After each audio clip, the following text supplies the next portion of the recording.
in the last couple of years of training, obviously you're always testing and trying new things and just experimenting to get better, to improve. Is there one thing you could each share that might have been an unlock in the last couple of years of HYROX training specifically that has elevated you to another level of performance? Like, for example, I know Kent recently been talking about you now implement a full rest day as potentially pushing you forward, as hard as rest days are for a lot of us athletes. That would be recent. That's pretty recent. Committing to that. Yeah. That one's recent. I think also I'm getting older. I'm 38 years old. Still feel like I have a lot of years to give.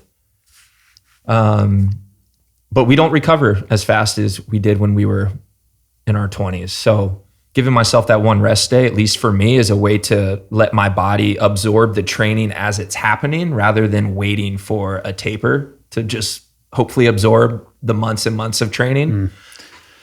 But as far as like in the last couple of years. Yeah, what do you think has worked? I always think the thing I'm doing now is the thing. Right.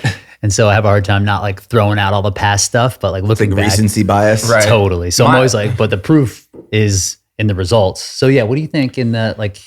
The thing that's coming to mind would be like really not getting away from VO2 max efforts, even for HYROX training, where it's pretty much an aerobic event.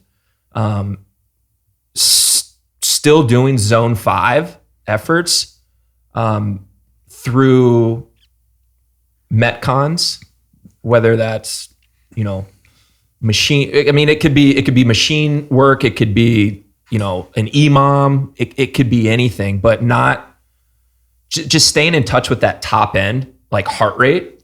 That way, I don't know. There's been times in a HYROX race where the sled maybe you got to work it a little bit harder than you thought, and your heart rate bumped up 5 to 10 beats. You didn't expect that. If you haven't trained your heart rate in that appropriate zone, like it's gonna mess you up. So when I think back, the main thing would not losing touch with the top end. It's very much, you can get caught in those zone 2, zone 3, zone 4, but don't forget about that zone 5. That's valuable too. What's a zone 5 workout look like for you? Like duration? That would be shorter. Yeah, maybe like 25, 30 minutes tops. With rest though. With rest. Yeah. With rest. And maybe only, it could be anywhere from a minute to 4 minutes in duration. And then having almost like equal rest. So if you do like a big 4-minute high output, you would then also recover for 4 minutes, which that doesn't seem very specific to what we're doing in the event where we get no rest breaks, but it can move the needle. It can move the needle. Moves the needle pretty quick too. Yeah. Are you spending those, say, 4 minutes on like an echo bike? No, it could literally, I could say, I'm going to do a minute of burpee broad jumps, right into a minute sled push, right into a minute of lunges, right into a minute of wall balls. And I'm going to send it, each one of those for a minute, and then take a 4-minute rest, something like that. And then repeat that multiple times. Repeat that. Have you done any VO2 stuff on the row or you probably get there into zone 5 in that 10 by 500, but if you ever do I did a workout the other day that was 4 by 4 minutes on the ski erg. I saw that. Just as hard as I could go, and it was miserable, and I just blew up really bad. But I was like chasing the feeling of what we want to get out of that effort. Have you ever done anything like that? No. And I've thought about that recently as I've watched some of your training. And that's why I've shifted some of mine to go after some of this more higher output work. Because a lot of my training up until this point has been like high effort, big volume. But I think sometimes the volume was a little bit too large where the intensity couldn't be great enough. So now I'm starting to rethink some of the things that I could change in the future to get to some of that zone 4, zone 5, really targeted work. And that's where I've missed the mark in the past, right? On either ends of the side. Like I'll either lean too heavy into the volume or too heavy into the intensity. And where really what I think is, looking back on training now and where I currently am, is expanding the volume first and then filling in the intensity later and trying to expand on that intensity within the base that I've built, right? So making that being able to hold that higher effort for a longer duration, because it is 60 minutes of pretty high output, right? If you really want to, like the guys who are running the world records, when Kent's running 55, it's like you're putting out almost from the start. And you got to find that line right where you can go as hard as you possibly can before you pop. So spending time there and building that volume right below that line, I think is really important. It's interesting because in a running race, and you would know this doing many road races, you can kind of build into the effort. And like when you get to that point where you're like, okay, we're there. Let's just sit here and just that's just where we're going to be. Whereas in HYROX, there's like this ebb and flow with, the effort and the heart rate. It's not like this, let's go pin it at 155, 160, and we're just going to sit there. This thing, you might have your heart rate 130, 160, 170, 150. Like it's kind of all over the place. So that aspect of it needs to be trained as well. Getting comfortable with like having these ebbs and flows of effort within like a training session, which I know you've been doing more of recently.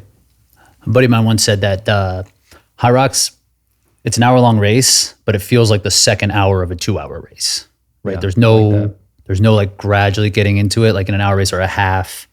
Like you just kind of get into like this discomfort and you kind of hang on for like the last third. This is just like uncomfortable. It's like the last 10 miles of a marathon. It's just right from the jump. It's uncomfortable right away. Yeah. What events specifically within that race do you see your heart rate elevate the highest? So I think traditionally, burpees broad jumps is going to be what jacks. Yeah, I could see that. What jacks a heart rate pretty high. For me, on the sleds, my heart rate actually comes down. But what I think is happening, and our other partner, Meg Jacoby, she had been doing some lactic threshold training, and she tested her blood after the sled push, and he said the levels that she had was like 10 to 12 millimoles of lactate in that blood, which traditionally in like anaerobic threshold training would be like 2 to 4.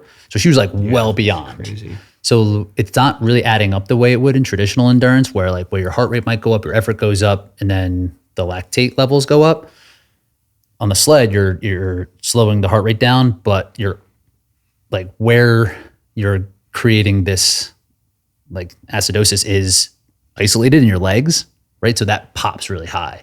So even though my heart rate goes down on the sleds, my RPE goes way up. Yeah. Because then like my general fatigue feeling and like how you feel, it's kind of like inverse, which is strange.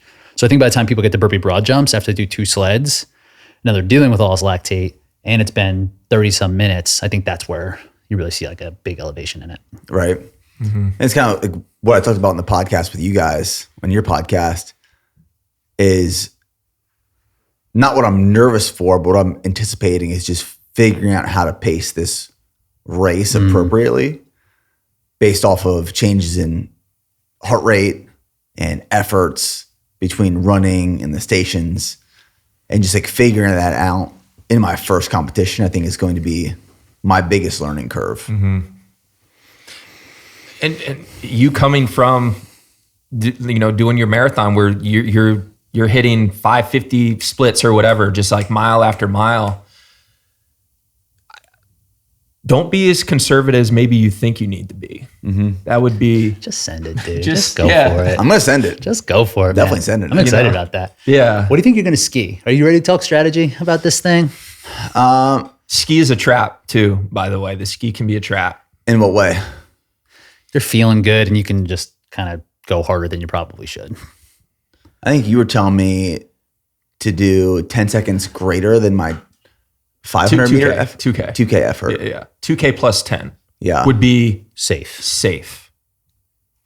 Now, some of us, we play those numbers a little bit closer. I've definitely been like 2K plus 4 in some races, and you come out of the ski like, might have worked that a little bit too hard. That run coming out is not, it's taken 500 meters to flush out kind of what you just did, get your heart rate back down. So, yeah, I guess it depends on how conditioned you are on the ski.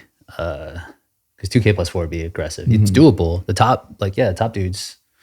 And you just hard. finished that run, right? Like the first run, I mean, it's the first 3 minutes of a race, like you're feeling great. And then you stop and now you're on the ski and it's like, oh, I've got all this energy. And you could totally just get overzealous and push that ski way harder than you should. And then next thing you know, man, you're going backwards. And where you make up time, like we talked before, is the sleds. Like if you push and you gain 5 to 6 seconds on the ski, you might give that back plus some, or if you conserve, you can gain like 30 seconds on the push and pull because you have a little bit more juice. I'm feeling strong on the ergs. I mean, I spent a lot of time on the ergs the last couple of months. So I'm feeling strong. I've done a lot of volume, a lot of work, and a good combination of volume and intensity. But we'll see. Yes. We're getting close. We're less than 30 We are, days. dude. It is. We are, man.